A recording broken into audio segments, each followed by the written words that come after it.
ભાઈ સીએસકે અને આરસીબી ફેનમાં શું તફાવત છે તમને ખબર છે?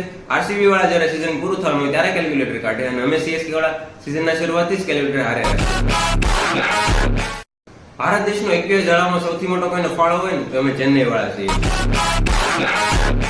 કાલે ચેન્નઈ માટે ફોર્થ હાઈએસ્ટ રન ગેટર કોણ હતું ખબર છે તમને? એ હતું એક્સ્ટ્રા. ભાઈ આખી દુનિયા 2025 થી 2024 માં આવી ગઈ, પણ અમે ચેન્નઈ વાળા હજી 2025 માં જ જીવીએ છીએ. ત્યારે પણ હારતા હતા અને આજે પણ હારીએ છીએ. ભાઈ રાજસ્થાન રોયલની આખી ટીમ કેવાય યાર, ખાલી 4 પ્લેયર આવીને જીતાડીને વયા ગયા. અમે ચેન્નઈ વાળાને જો 1 થી લઈને 11 સુધી બધા જ પ્લેયરને બેટિંગ મળી. ભાઈ સારું થયું એમએસ ધોની મેચમાં હાજર નહોતા, બાકી ડગઆઉટ માંથી જ રિટાયરમેન્ટ લઈ લે. ધુરંધર ની અંદર આદિત્ય ધારે એવું કહેતા હતા કે હમઝા રિવેન્જ લેશે, પણ રિવેન્જ તો લીધો બાપુ રવિન્દ્ર જડેજાએ. તમને શું લાગે છે હું અહીં ચેન્નઈને ટ્રોલ કરું છું?